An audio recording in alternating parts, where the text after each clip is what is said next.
Alright, so this is the back. This is the back of a combination cylinder on an MLL transmission, a 9-speed, and but it's also present in quite a few other models, including the 15 speeds.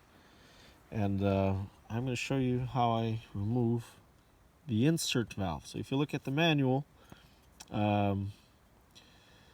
and this is one of the newer models. So the older models, this here's for the deep reduction.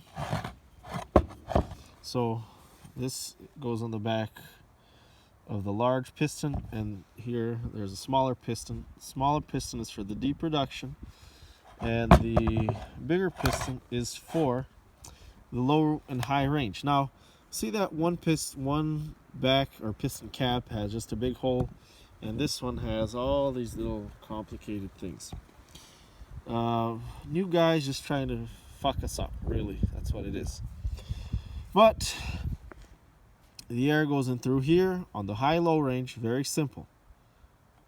Air goes in through here. Now here they complicated things. Signal air goes in through here, pushes this insert valve, and then air goes in through here and there, and that's kind of what happens.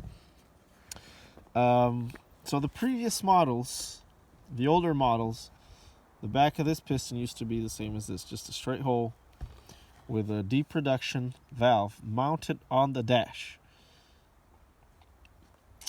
And then further along, they decided that that was just too good, too good for customers to have, so they had to screw things up and make it less reliable. So they decided that it was best, they decided to put the deep reduction valve on the shift knob. And I'll show you here.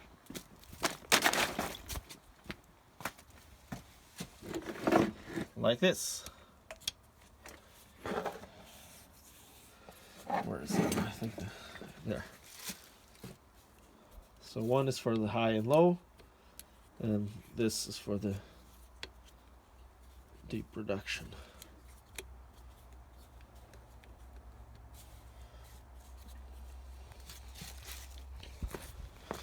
The problem with that system there is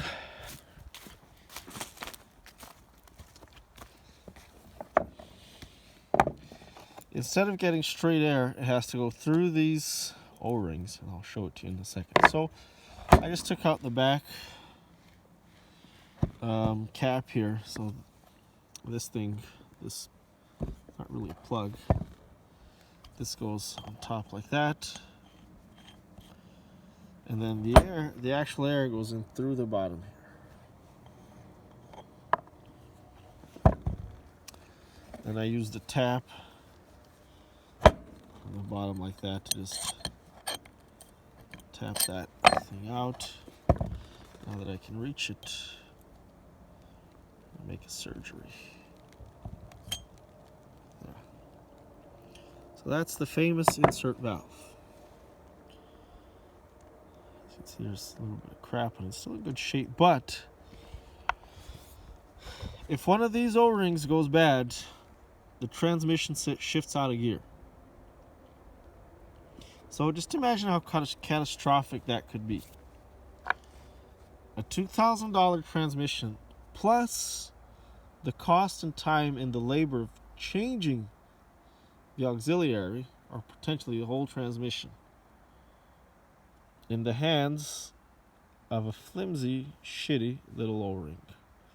I don't think so. So what I'm going to do is I'm going to enlarge this hole here. I'm just going to make it bigger. It's about the same size as that one. And then I will be nice to block this, but the regulator will block it. And then I'll have to plug this end and have the air going in through here, just like that. So basically I'm going to retrofit it. We're not going to modernize, we're going to go older. So anyways, I hope this helps anybody trying to figure out what the insert valve is and what it does and where it's located.